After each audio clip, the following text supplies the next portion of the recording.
Olá! Está começando o Sindicato em Ação, um programa da TV Urbana em parceria com a TV Sindifisco RS e nesses tempos de pandemia por conta da Covid-19, em parceria também com a RS Rádio, que é a rádio web do Sindifisco RS.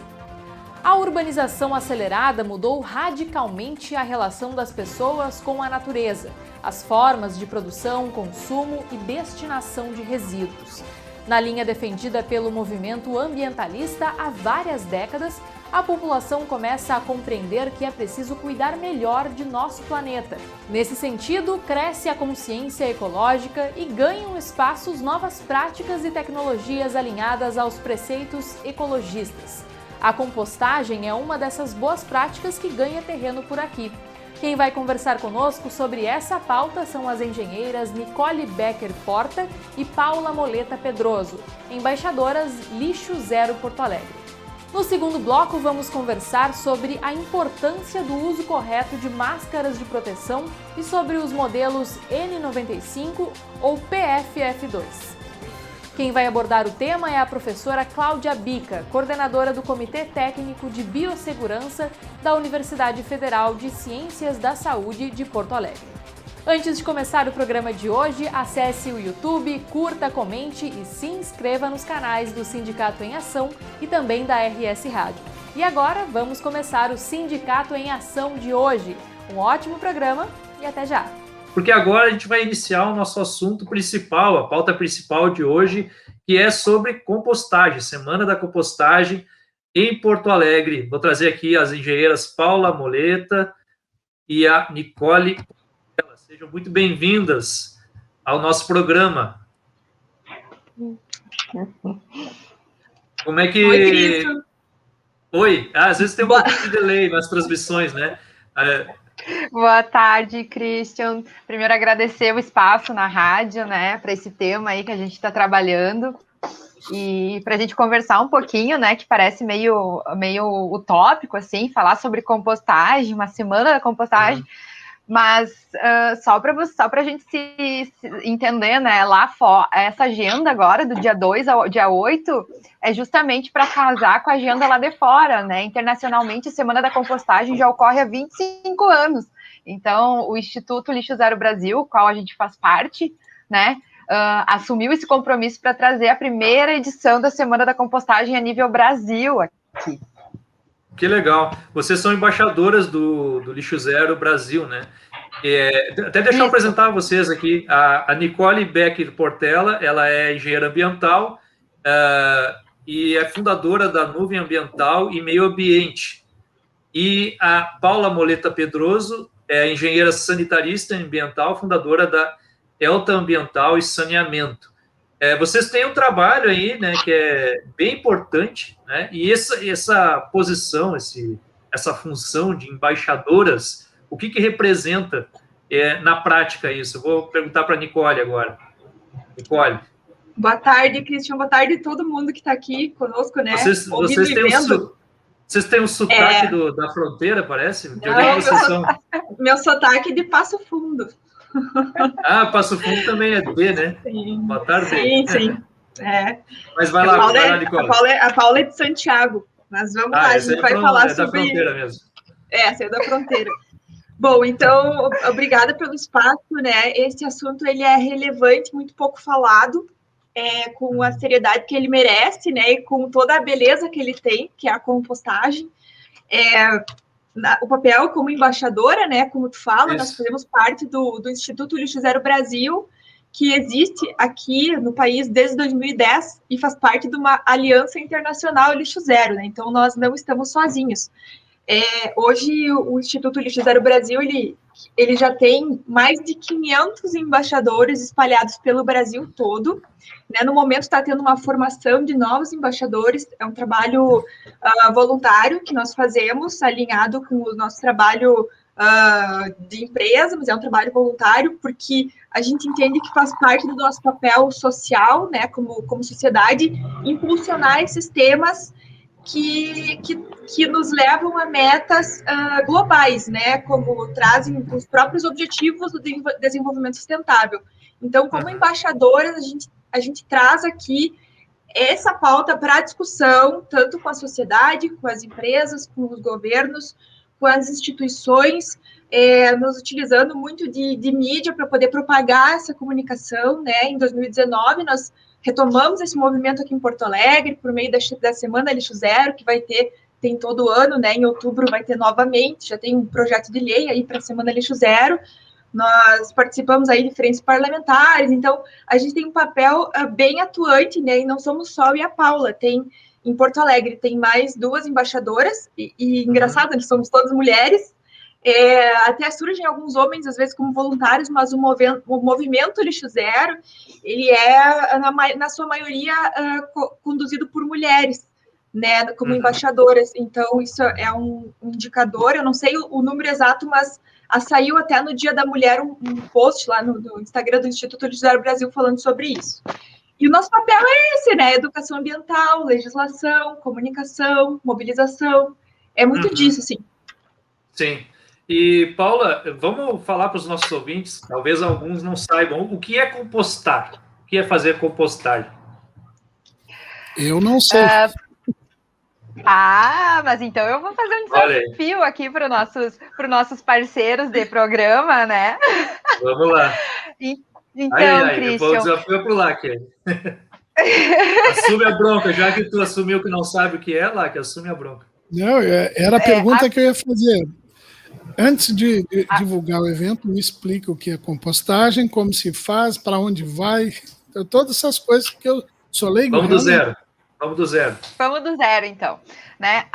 Hoje o movimento, né, a nível nacional, ele está em mais de 60 cidades, né? Tem mais de 60 cidades mobilizando aí em prol da compostagem, justamente para levar informação, né? O que é a compostagem? A compostagem, para mim, né, como embaixadora, ele é nada mais do que respeitar o ciclo natural dos alimentos, tá? O nosso alimento, a gente colhe, a gente come, a gente composta, a gente colhe de novo, né? Então, seria respeitar esse ciclo natural dos alimentos. Hoje, o diagnóstico que a gente tem aqui de Porto Alegre, né, é que os nossos orgânicos, eles acabam indo para o aterro Minas de Leão. A gente tem aí um aterro que é a mais de 100 quilômetros de Porto Alegre. A nossa coleta aqui é uma coleta containerizada, né, onde a gente inviabiliza as nossas sobras alimentares, que elas acabam indo junto para o aterro com os nossos rejeitos, né? A gente não tem aí uma segregação que o Lixo Zero, ele frisa bastante, que é essa segregação em 3 parcelas dos nossos resíduos domésticos, né? A gente trabalha bastante com população também, né? Então, a gente sempre tenta informar as pessoas da forma mais correta para a separação na fonte, né? Porque ontem também, pessoal, a gente teve uma live, né, sobre políticas públicas para a compostagem, que está no nosso canal do YouTube. Até quem quer saber, entender melhor esse assunto, né, como a nível municipal, a gente teve a presença da FEPAM também, para explicar um pouquinho qual é o papel dela, né, como órgão licenciadora estadual. Então, a compostagem, ao meu ver, nada mais é do que o respeito à natureza, né, e ao ciclo natural dos alimentos. Porque a gente sabe que hoje a gente encaminha a nossa erva mate, né? Aí o Cris está tomando o seu chimarrão, a gente bota numa sacolinha, bota no container, ele acaba indo lá para Minas do Leão. E a nossa intenção Eu tô em não é tão Ratos. pertinho, né? Tu tá pertinho, mas mesmo assim, né? A gente pode compostar em casa, ele deixa de ir até esse caminho, essa logística toda, a gente composta em casa, a gente tem vários sistemas de compostagem em casa, porque a compostagem não é uma técnica só, elas são várias técnicas, e eu vou deixar para a minha amiga Nicole aqui, que ela já faz mais tempo que composta, Cris. Eu comecei uma compostagem em casa e não deu muito certo, né? Começou a vir umas mosquinhas. Eu vou falar sobre isso. Sabe que quando eu era criança, eu tive aula de técnicas agrícolas no meu colégio. E lá a gente aprendia a fazer compostagem. Na verdade, era bem simples. A gente abria um buraco bem grande na terra, e não sei se eu estou correto, mas foi o que eu aprendi na minha aula. Abri um buraco bem grande, eu lá com meus 10 anos de idade, 11, e aí a gente colocava ali, claro, tudo que fosse coisa orgânica, né? Restos orgânicos de alimento. Então a gente colocava ali, deixava um tempo, tapava e depois fazia a horta por cima. Basicamente era isso. Porque já o que estava ali já servia de adubo. Então, não sei se está correto, se não está correto, talvez a Nicole possa me ajudar.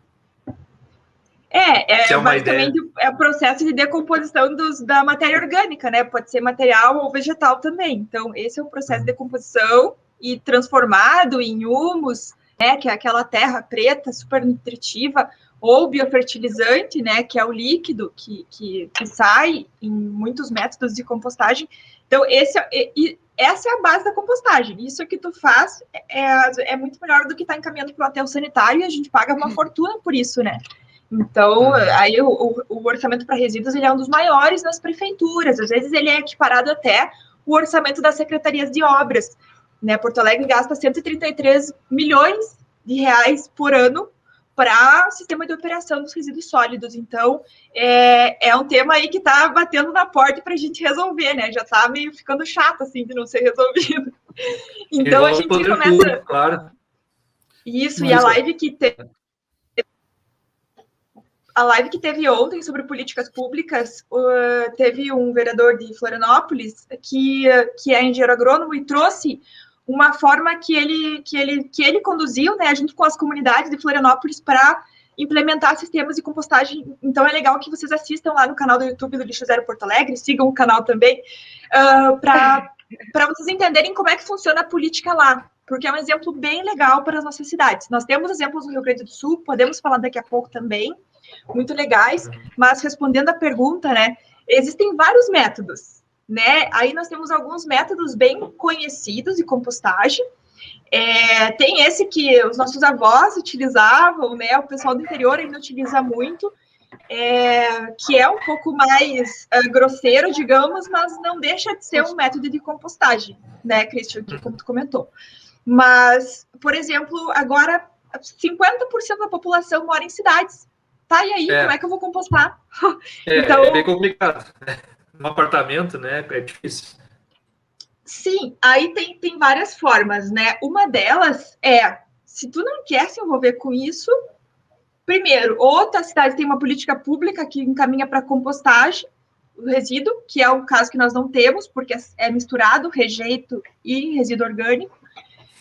Ou tu pode fazer uma composteira no teu apartamento, que eu vou contar como é que eu faço a minha, eu composto aqui há alguns anos, sem cheiro, sem problema nenhum. É muito legal, eu composto com minhocas aqui, eu tenho um minhocário, a gente vai lançar um e-book que fala sobre esses tipos de compostagem. Então, amanhã, meio-dia, a gente vai estar lançando esse e-book, então vocês podem acompanhar lá o lançamento do e-book e pegar essas dicas práticas, né, e com informações, inclusive, de empresas que coletam nas residências, e aí com um custo super baixo, sabe, toda semana ou algumas vezes por semana. Mas, enfim, tem o método com minhocas, tem o método para áreas externas, que um dos métodos é o método Lages, que inclusive o professor Germano nos explicou no domingo, numa live, junto com o engenheiro ambiental Bruno, do Miaca Urbana, ele explicou como é que funciona o método Lages, que é tu colocar os resíduos de uma certa forma, né, organizada ali, tem uma metodologia, e plantar por cima, fazer uma horta em cima. Então, tem esse jeito. Tem o método UFSC, que são as leiras grandes, né, as grandes leiras, que é para comunidades. Tem várias formas, então, dependendo do espaço e o tempo que tu tem, a gente consegue adaptar. Pois é, Nicole, exatamente isso que eu queria que tu entrasse assim mais a fundo, porque tem até a pergunta do Jorge Ritter, que colocou ali, eu também, acho que o Cristo também quer saber. Eu moro em apartamento. Eu pego uma caixa, boto areia, e como é que faz isso? Queria assim que tu entrasse mais claramente do que é compostagem. Claro, a gente sabe o que significa, mas fazer assim um deles objetivamente, como faz? Tá, eu vou falar o que eu faço. A Paula também me ajuda a complementar. Eu faço o método com minhocas, né? Esse método com minhocas não vai todo tipo de resíduo, porque eu posso colocar todos os alimentos orgânicos menos frutas cítricas, comida com sal, gordura, esses elementos, tem alguns elementos específicos que eu não posso colocar porque prejudica a minhoca, ela está num ambiente fechado e ela não tem para onde fugir. Então, isso prejudica ela, né? Então, eu preciso cuidar o que eu coloco ali.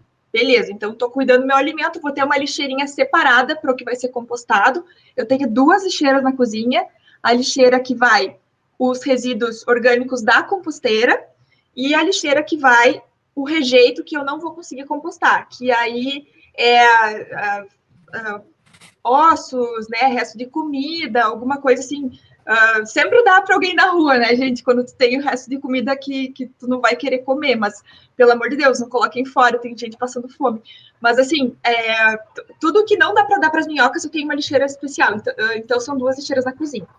Aí, ok, eu vou levar para minha composteira.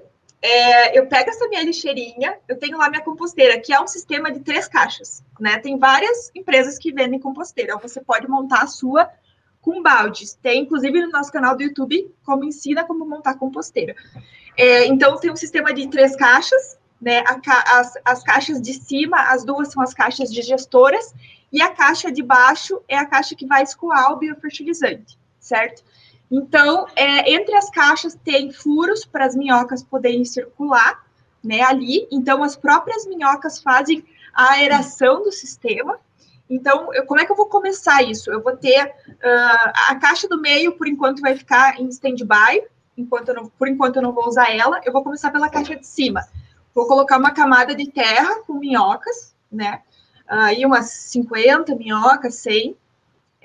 Aí o tamanho do sistema de caixas vai depender da quantidade de pessoas, de resíduos gerados na residência. Isso tu vai sentindo ao longo do processo.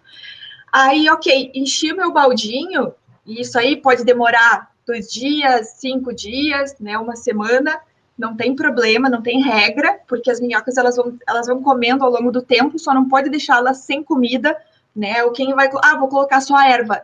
Não, aí tu tem que colocar outra casca e outro alimento junto para a minhoca poder ter o alimento ali. Então, eu pego meu baldinho, viro, né, viro no cantinho e vou preenchendo por montinhos, assim. Eu vou preenchendo os montinhos de cada lixeira que eu encho. Então, eu estou colocando pela primeira vez, tá? Cama de minhocas, terra com minhocas. Aí eu viro meu baldinho e vou... Então, ali eu tenho muito nitrogênio e eu vou tapar esse resíduo orgânico com matéria seca, com fonte de carbono. E, inclusive, também para reter a umidade.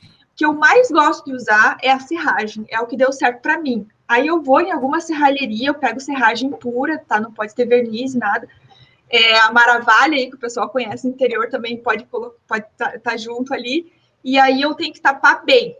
Pode ficar uma camada grossinha de serragem, porque isso é para reter a umidade, para evitar mau cheiro e mosca. Então, vetores, tá? Então, eu preciso evitar vetores. Isso é uma coisa que tem que tomar bastante cuidado. Inclusive, deixar a lixeirinha sempre fechada para não ter eclosão de ovos na própria lixeira, né? Que isso pode acontecer. Casca de banana, por exemplo, chama muito esse tipo de vetor.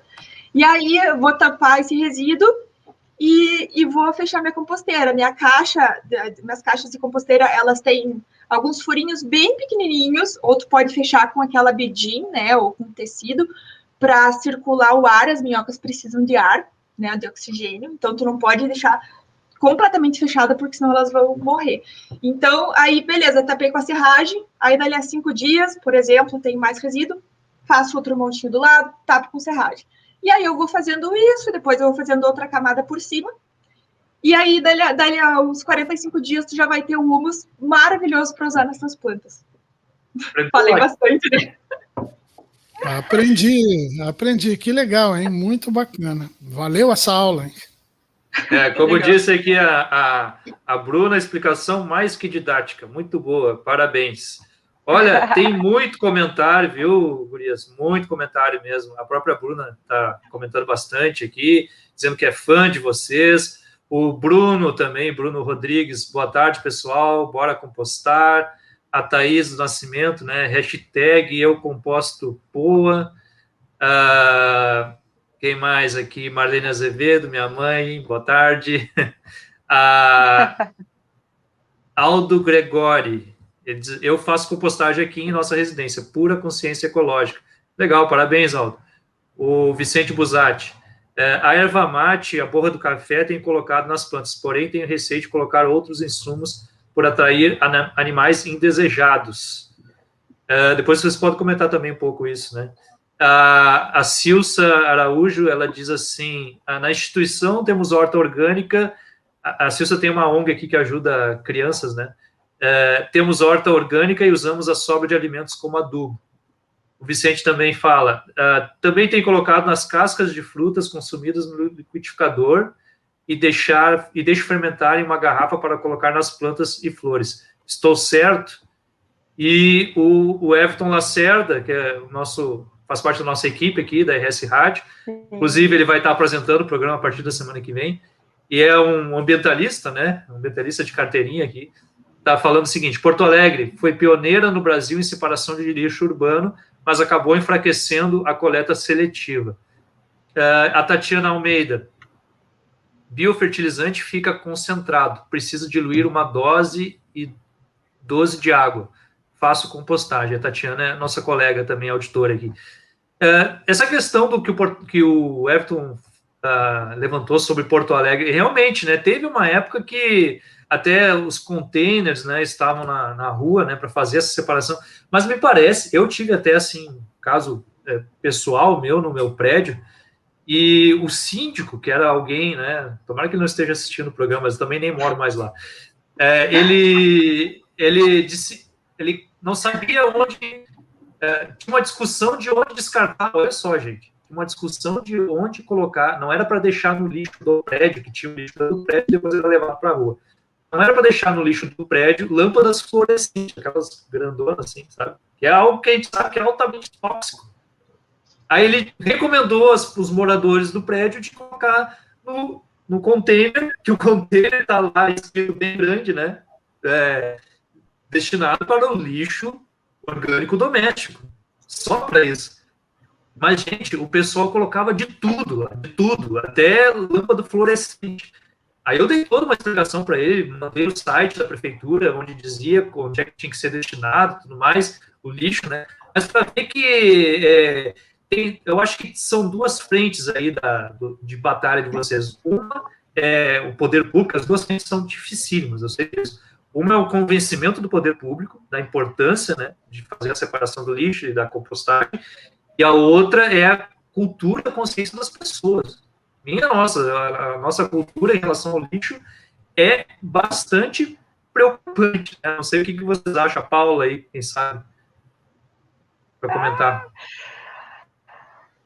Então, né, Christian, eu penso que falta informação, sabe? As pessoas até buscam tentar fazer as coisas certas, mas acabam caindo num precipício que não sabem, não tem a informação correta, né?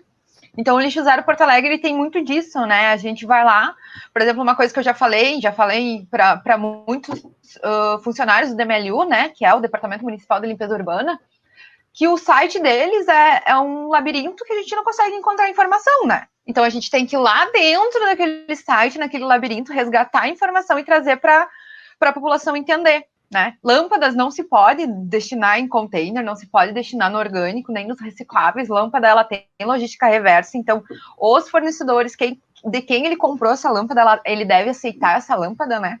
Então, a começar por isso, né, Christian? Eu hoje faço parte aí da Frente Parlamentar da Logística Reversa, né, que engloba toda essa gama de resíduos, né? Hoje, lâmpadas, ela a nível estadual, ela já tem uma regularização, então os fornecedores, eles têm a obrigação de aceitar essa lâmpada de volta, né? Não pode estar no nosso container, não pode estar no nosso orgânico, tanto que a gente está até na pandemia, né? Outra coisa que a gente encontra bastante pelas nossas ruas, calçadas, são as máscaras, né? Isso é bem preocupante, porque a máscara, a gente não sabe se vai estar contaminada ou não, né? Então, as máscaras, elas estão acabando indo para esses resíduos, né? As cooperativas de triagem, elas têm recebido bastante esse tipo de resíduo, né? A gente tem chamado eles de resíduos pandêmicos, né? Porque é a questão da máscara descartável, a questão dos resíduos de delivery também. Então, o que a gente acredita aqui, né, no Lixo Zero Porto Alegre, é que as pessoas, elas não são más, né? Mas sim, elas faltam informação. Então, o nosso papel como embaixador é muito disso. A gente faz essa ponte aí entre o poder público e a população para dar informação.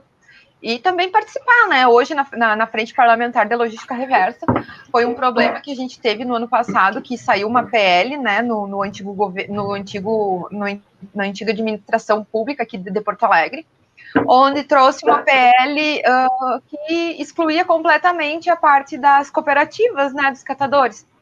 E isso para nós, eles são para nós, assim, professores da vida, né? Eu aprendo muito quando converso com os catadores. A gente tem vários parceiros aqui, o Alex, catador, a Paula Medeiros, lá da Vila Pinto, que são pessoas que estavam lá no tempo de quando estavam construindo a Política Nacional de Resíduos Sólidos, que estavam lá atuantes, né? Participando dessa construção. E por que não participarem também de uma PL municipal? Isso para nós foi um baque, né? E aí a gente mobilizou aí um monte de gente para essa PL não passar e não passou. Aí hoje a gente está na construção de uma nova PL que englobe aí, né, todos os atores. Então a compostagem nada mais é do que o respeito ao ciclo dos alimentos, né? Hoje a gente sabe que tem alguns projetos para usinas de compostagem dentro das usinas de triagem, mas também a gente precisaria ter aí uma estrutura, né, um apoio público para essas pessoas, para essas unidades de triagem aí fazerem um serviço que eles, né, em plena pandemia, eles não pararam de trabalhar, né? A gente sabe que a qualidade dos resíduos que têm chegado nas UTs, elas estão de baixa qualidade porque a população em casa não tem separado seus resíduos, né? Nessas 3 frações que a gente traz como facilitador aí das reciclagens, né?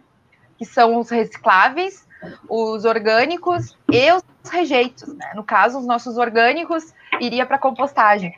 Hoje, o brasileiro, ele está em torno aí de produção de 1 quilo de resíduo por dia, né? Eu, Paula, produzo quase 1 quilo, o Christian produz quase 1 quilo, a Nicole produz quase 1 quilo, né?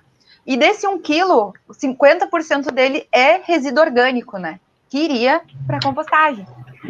Hoje eu tenho um sistema, né, que eu falei antes que a minha composteira não deu muito certo, atraiu alguns vetores, algumas mosquinhas chatinhas, e eu não quis desistir disso, sabe, porque eu tenho como priori que o meu resíduo orgânico não vai mais para o aterro sanitário de Minas do Leão, porque lá ele não vira um adubo orgânico, não vira terra de volta nutritiva que vai dar vida aí para novas plantas, novos alimentos, né, a gente tá inviabilizando isso, mandando ele para Minas do Leão, e basicamente o nosso resíduo orgânico, ele é 90% água, então o nosso chorume lá do nosso tratamento de efluente do aterro sanitário de Minas do Leão é basicamente, né, matéria orgânica se decompondo. Então eu pesquisei, busquei, e hoje eu faço uma coleta semanal aqui na minha casa, né, o meu baldinho, na sexta-feira eu entrego meu baldinho cheio de orgânico que vai para compostagem, e recebo um baldinho limpinho para, durante a semana, eu ir abastecendo ele, né? Então, as pessoas, eu acho que falta informação, sabe, Cris? E esse papel que a gente está fazendo aqui é muito importante, né? Porque a gente dissemina essas boas práticas.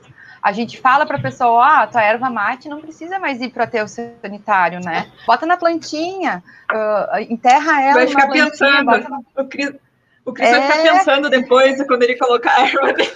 Não, nos chamem, a gente pode ajudar vocês, né? Daqui a pouco eu e a Nicole, junto com a Thaís e com a Ana, somos técnicas, né? A gente está com uma gama de serviços que a gente oferece, né?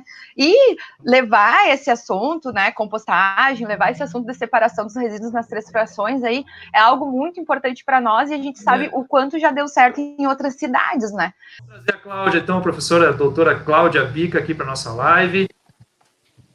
Oi, pessoal. Tudo boa bem? tarde, é um prazer estar aqui com vocês, né, construindo conhecimento, né, e levando à população o que a gente pode, né, fazer de melhor e informar. Aliás, parabéns, né, pelo trabalho de vocês. Não, é exatamente isso que eu ia dizer para ti, né? Parabéns pelo teu trabalho, né, por essa preocupação em informar as pessoas, conscientizar as pessoas, né, não ficaste lá restrita ao círculo acadêmico, né? Foste para a rua, digamos assim, e está tentando conscientizar ainda mais pessoas, cada vez mais pessoas. Eu até queria começar, Cláudia, quem sabe, rodando um vídeo teu que está no Facebook, pode ser? Pode ser, vamos ver qual que é. Vamos ver se Ó, esse vídeo aqui. Vou rodar ele para o pessoal ter uma ideia do trabalhinho que tu tem. Do trabalhinho, não, eu vi recadinho ali e falei trabalhinho. Essas coisas que a gente lê. Do trabalhão, o grande trabalho que você está fazendo aí pela nossa comunidade gaúcha. Vou colocar aqui. Pode colocar.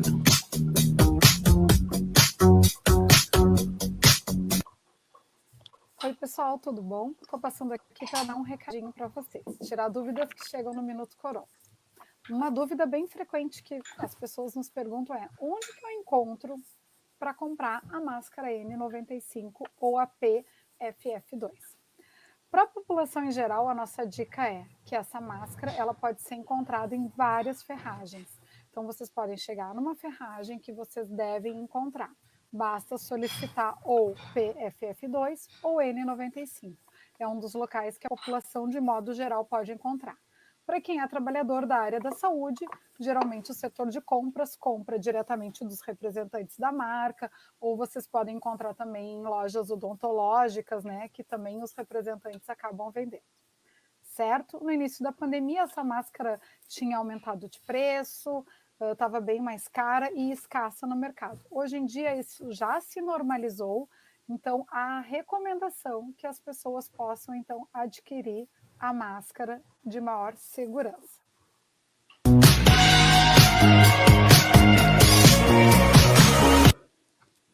Legal, legal. Muito obrigada por ter rodado o videozinho do Minuto Corona. É muito carinho que a gente tem por esse projeto que a gente iniciou no início da pandemia. As nossas redes sociais estão com quase 200 mil pessoas, né, que acompanham o Minuto Corona, e a gente tem também uma rede pelo WhatsApp que a gente também informa as pessoas.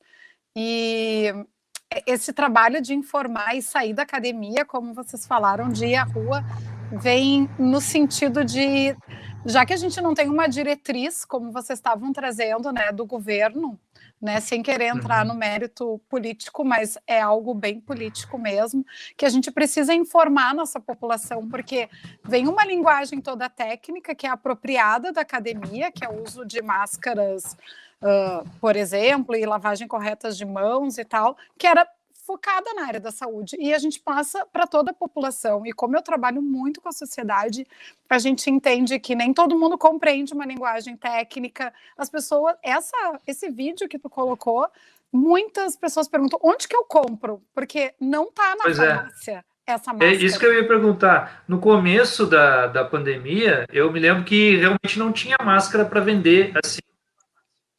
Então, as pessoas buscavam nas ferragens, né? Eu mesmo, minha primeira máscara foi comprada lá no sindicato, até o Paulo Mahler lá comprou para todo mundo, o Celso, acho que foi pessoalmente comprar, ele foi em ferragem, foi numa ferragem e comprou. Mas era aquelas máscaras que tinham um filtro, né? Tem um filtro de carvão aqui. E, bom, depois se expandiu, né? Daí tem pessoas que fazem máscara em casa, vendem, né?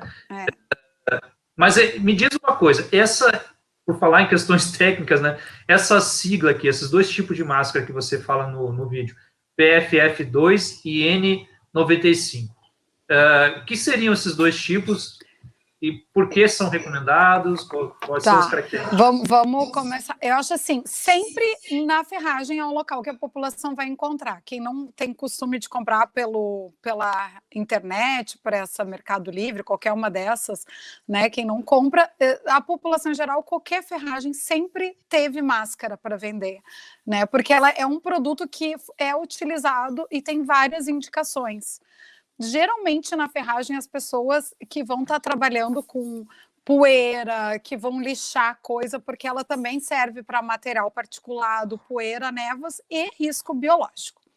A diferença que vocês perguntaram, N95 e PFF2, é só, de modo geral, é só o nome. N95 quer dizer que o fabricante recomenda com segurança 95% de proteção. Tá? Para um determinado tamanho de partícula que a máscara segura. Essa nomenclatura é uma nomenclatura muito usada, é uma nomenclatura americana e que a gente lê muito nos artigos. Quando a gente vai ver no nosso país, a legislação adotou como nome técnico PFF2, porque é um equipamento de segurança e chama peça facial filtrante. Essa é a sigla, né? Então, ela é um equipamento, uma peça facial que vai filtrar as partículas e a gente tem no Brasil 3 tipos, a PFF1, a 2 e a 3. Então, para o risco biológico, se recomenda acima do 2. Então, é o 2 ou o 3, né? E quanto mais proteção. A PFF1 protege 80% do material particulado, né, dos riscos. Então, a gente entende que isso não é satisfatório para o risco biológico. Por isso, então, que a gente começa com a PFF2 ou a 3.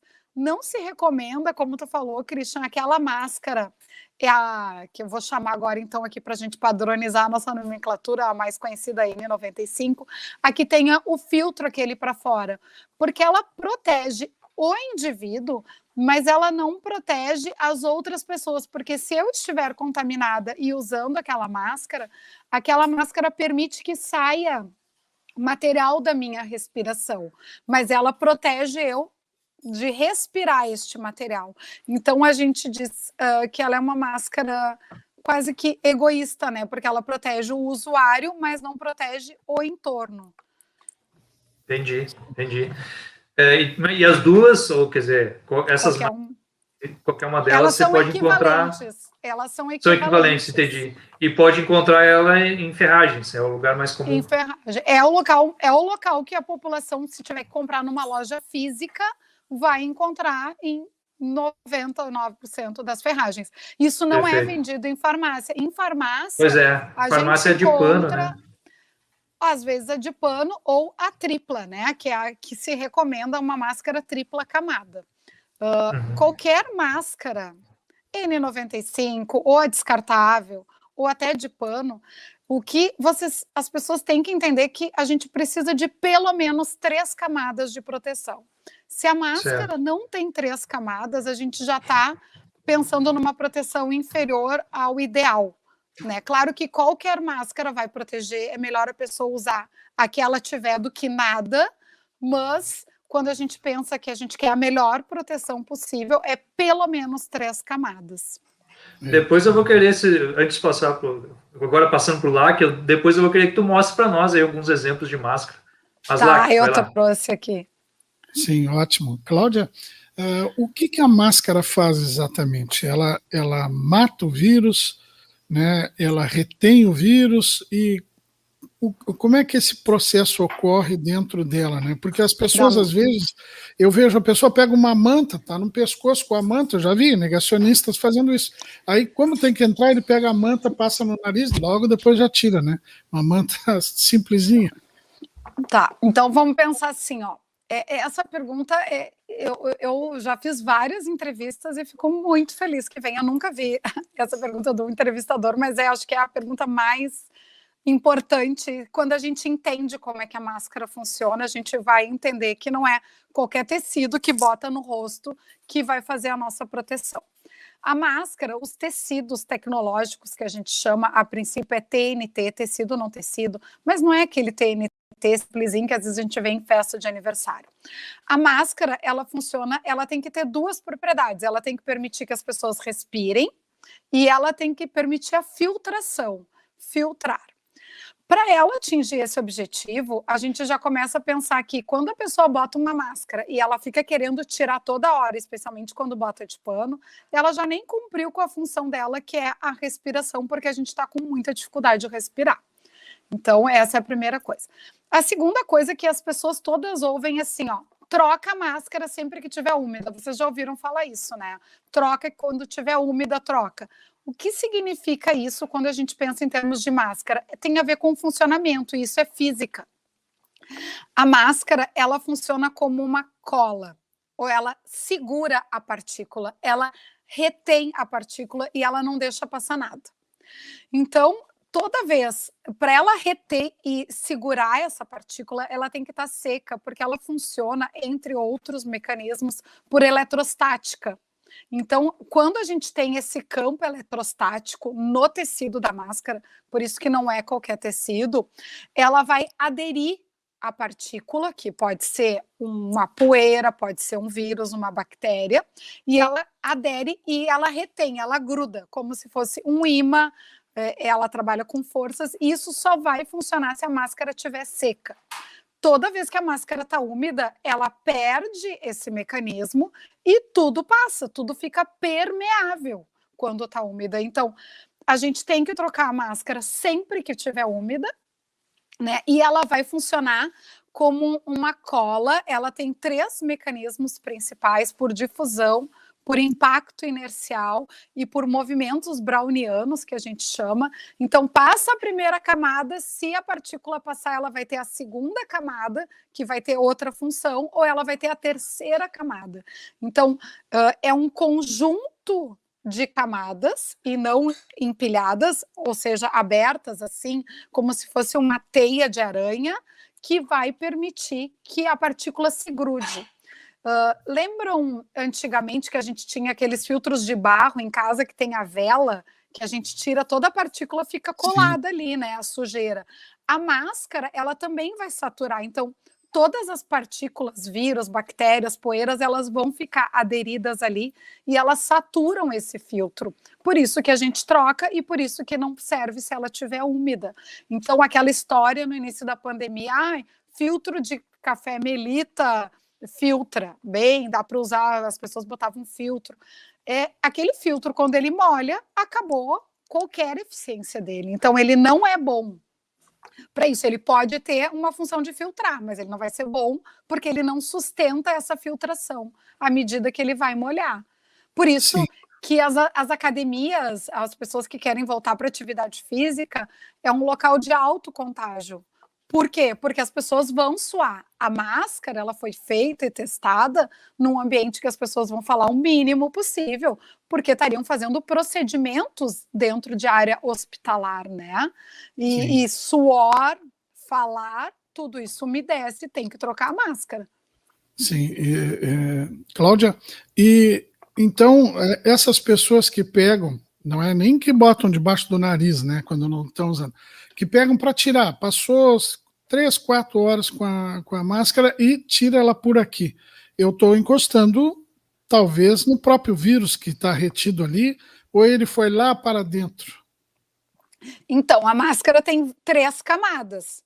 A primeira camada vai pegar várias coisas e vai estar ali o vírus. A segunda camada vai ter menos e a última camada se espere que tenha menos ainda, para não passar o vírus e só passar ar. Então, com certeza, a primeira camada, que é a de fora, é que tem a maior quantidade viral de partícula. Por isso que a gente fala, segura a máscara, colocar e retirar só pelas alças, e a importância de higienizar as mãos, né? Inclusive, hoje é o Dia Mundial da Lavagem de Mãos aqui, já fazendo a propaganda da importância da lavagem de mãos. Então, vai lavar as mãos quando mexer e tirar. Na área da saúde, inclusive, a gente chama a atenção dos profissionais que o local, a parte de maior risco é quando eles tiram o EPI, porque dali o EPI já está contaminado e os artigos mostram essa autocontaminação quando se retira. Então, existe um passo a passo. Para o público em geral lava a mão, tira a máscara pela alça, né? Se for descartável, vai colocar no rejeito, que é o lixo do banheiro, ou vai higienizar, se for de pano, e a N95 a gente consegue, por este momento de pandemia, a exceção dessa esticada no uso prolongado que a gente fala, né, que a Anvisa tem permitido até 1 semana, sustenta o uso prolongado, desde que ela não esteja úmida, amassada, com cheiro, né, que ela vai estar trazendo essa proteção. Perfeito. Pode demonstrar para a gente aí, então, Cláudia? Posso. Eu queria chamar a atenção que nem todas as pessoas conseguem usar máscara, cada pessoa tem um tamanho de rosto, então algumas adaptações a gente faz. Então, por exemplo, essa aqui, eu trouxe uma máscara, por exemplo, uma tripla descartável, qual é o lado que eu boto? Sempre a máscara tem um plissado, assim, onde ela vai dobrar o tecido, e daí o dedo tem que entrar por baixo, então a gente sabe. E em cima ela vai ter o ferrinho para ajustar o nariz. Então, primeiramente, eu vou higienizar a minha mão, vou prender os cabelos, porque o vírus, gente, de modo geral, ele não escolhe se ele vai ficar na máscara ou no cabelo. Quando a gente tirar a máscara, o cabelo também vem para uma região de boca, perto do nariz. Então, quanto menos superfície, melhor. E homens, tirem a barba, porque vai trazer, então, a vedação é outra característica importante para quem está em ambiente de muito risco, né? Então, a gente pegaria a máscara higienizada, tiro do meu pacotinho, seguro com a alça, ajusto na orelha, no nariz, a minha mão tá limpa, boto e ela vai estar bem fechadinha assim. Eu posso fazer o teste de assoprar e eu vou ver que o meu óculos, ó, eu uso óculos, por exemplo, ele não embaça. Se ele estiver embaçando, é que está saindo ar, né? Então, tudo isso é importante. Eu tenho uma criança, eu preciso sair, ou as crianças estão voltando à volta às aulas. O que a gente pode fazer? Um nozinho no canto da máscara, ou até uma pessoa que tem um rosto muito pequeno, e ela vai trazer um ajuste melhor, porque quanto melhor o ajuste, maior a proteção. Quando eu faço um nó, eu crio 2 dobras, e vocês, quem puder nos acompanhar pelo vídeo, vai ver que ela tá bem justinha, ó, como acontece com a N95. Tem que pegar bem embaixo do queixo, o nariz fechadinho, para uma criança isso também vai acontecer, e pode assoprar que ela não sai nada. Sempre, então, segurando, né, pelos elásticos. Quando a gente... eu quero mostrar para vocês que isso aqui é uma máscara, quem puder acompanhar, né, claro, é uma tripla camada que eu cortei para mostrar que os tecidos dentro dela são diferentes, porque cada tecido tem uma função física que vai prender o vírus de alguma forma diferente. Então, essa aqui tem 3, além das dobras na frente. Quando a gente vai para uma máscara N95, a máscara parte para mais de 3. Então, elas têm 4 camadas, 6 camadas. Então, tanto faz se ela for esse modelo que a gente chama bico de pato, que é aquela meia-lua, ou se ela for aquela áurea. Isso é uma questão apenas de conforto, tá? E daí ela também aqui, como vocês podem ver no meu cortado, ó, ela tem várias camadas. Essa aqui tem 5 camadas, por exemplo, e tem uma bem mais espessa. E a grande vantagem da N95 para a máscara tripla é a vedação. Então, a N95, ela veda melhor, então ela tem mais indicação para pessoas que se expõem ao risco, né, como os profissionais da área da saúde, não que a população não possa usar. E isso eu queria chamar a atenção, se vocês me permitem, meninos e guris aqui do Rio Grande do Sul, né? Cláudia, aí, se tu me permite uma observação, como a gente tem também o pessoal que nos acompanha só por áudio, né, pelo site, pelo aplicativo, o máximo que tu puder, assim, descrever. O que tá fazendo, né? Tá. Para não ficar só com o pessoal que está vendo pelas assistindo, lives. Né? Mas o que eu queria deixar bem claro para as pessoas é que quem é que usa, que máscara usa. Então, pessoas, nossos ouvintes aqui, usem aqui máscara, a melhor que vocês puderem comprar, tá? A máscara, a N95, a tripla, ela é indicada para todas as pessoas, tá? A máscara de pano só pode ser usada por pessoas saudáveis. E ela tem que ser usada como última opção. Ela não deve ser a primeira opção de quem pode escolher, certo? Agora, qualquer pessoa do grupo de risco, comorbidade, gestante, pessoas com mais de 60 anos, não tem indicação de usar máscara de pano.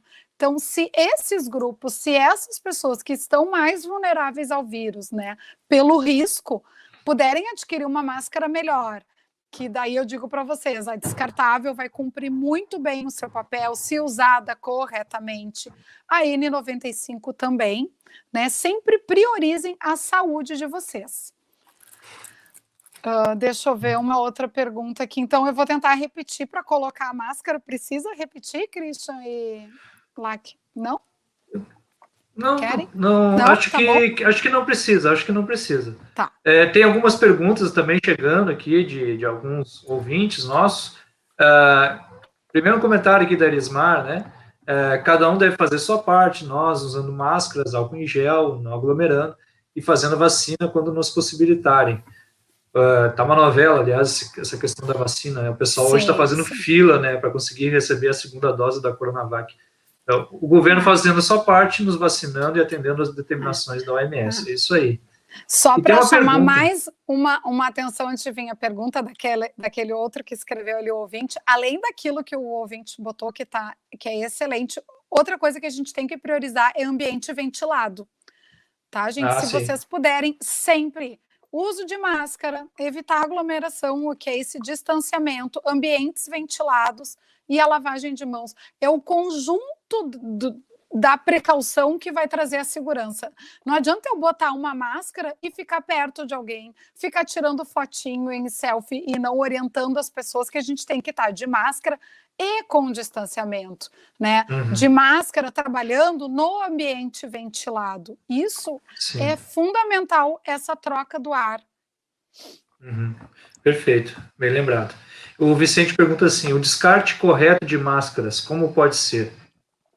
Bom, Vicente, a máscara tripla, descartável, essa que a gente bota fora, depois do uso, entre 2 a 4 horas, né, sempre que molhada, ou a N95, depois do uso prolongado, a orientação é colocar no lixo que chama rejeito, lixo do banheiro. É aquele lixo que vai para o rejeito que ninguém vai mexer. Então, a orientação é, se for profissional da área da saúde, vai descartar no lixo branco, né, no biológico. As pessoas em casa, a orientação é no lixo do banheiro. Perfeito. Tem outra pergunta? Não, tem uma pergunta aqui, uma dúvida que surgiu. Desculpa, deixa eu voltar aqui para a tela. Uma dúvida que surgiu também, o Júlio César Graziotin também está fazendo uma pergunta, e depois tem uma outra na sequência, que é uma dúvida que surgiu aqui entre os apresentadores. Talvez possa responder tudo da mesma vez, viu, Cláudia? Falaste quem usa barba. Tem que fazer a barba, é isso mesmo? Então, a gente sabe que a vedação é um fator importante da proteção, porque tudo que sai, entra. Com a barba, vocês não têm uma vedação perfeita. Então, se vocês querem ampliar a segurança, a orientação é tirar a barba. Na área da saúde, a gente tem essa recomendação, as equipes todas tiraram a barba, mas elas estão expostas ao maior vírus.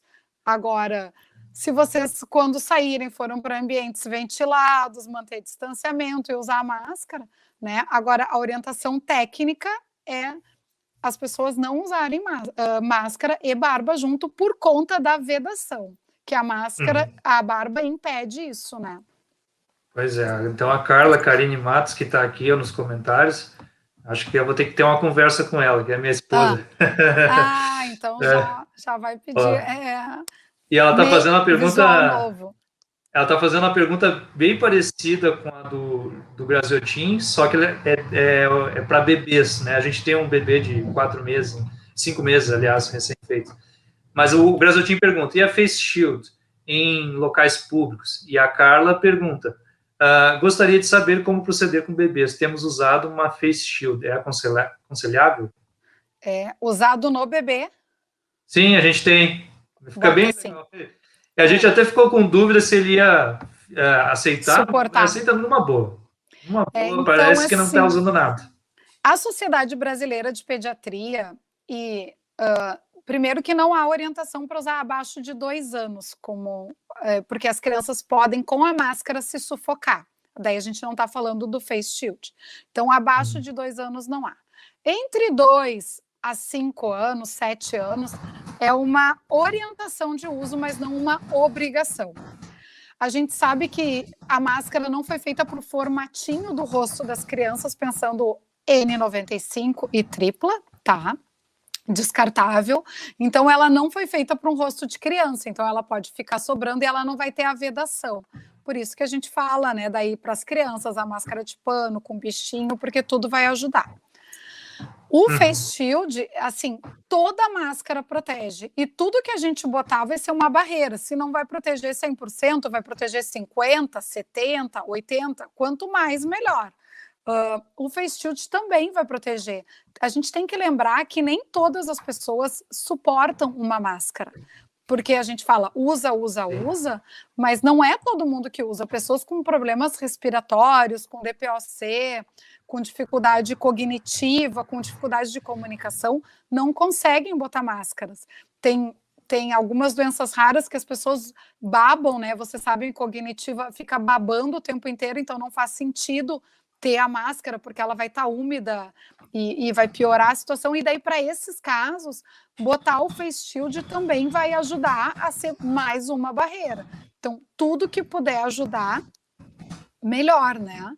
Nesse momento. Perfeito.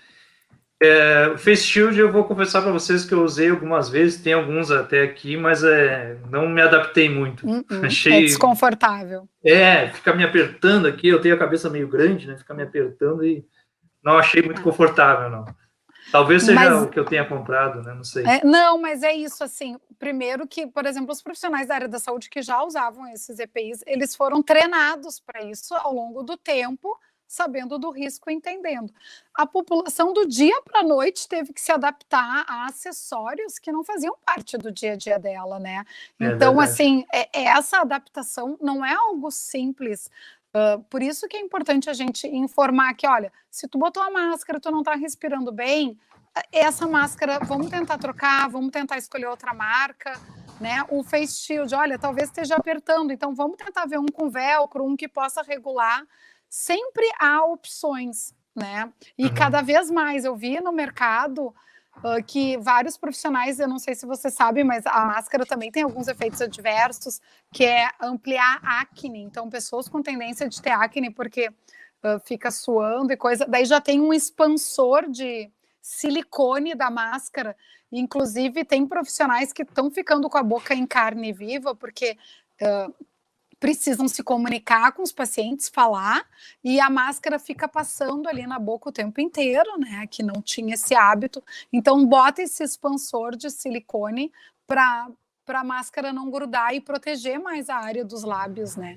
Então, a gente vem se adaptando à medida que a pandemia avança, a gente vai construindo soluções, né. O programa de hoje termina aqui. Obrigada pela sua companhia. Não esqueça de se inscrever nos canais do Sindicato em Ação e da RS Rádio. Até semana que vem. Tchau, tchau. Eu já vi tanta coisa nessa vida. Nasci em 1928. Um ano depois, estourou a terrível crise de 29. Só que eu sou gaúcho e não me abalo por qualquer coisa. Eu sigo em frente. Depois veio a Revolução de 30, a Segunda Guerra, dezenas de planos econômicos e 8 moedas diferentes. Ao longo desses 90 anos, eu segui firme na minha missão. Inovar sempre para apoiar o desenvolvimento da nossa gente. Eu já vi tanta coisa nessa vida. E é por isso que eu digo, não existe desafio no mundo capaz de dobrar o povo do Rio Grande. Banrisul, 90 anos de uma grande história.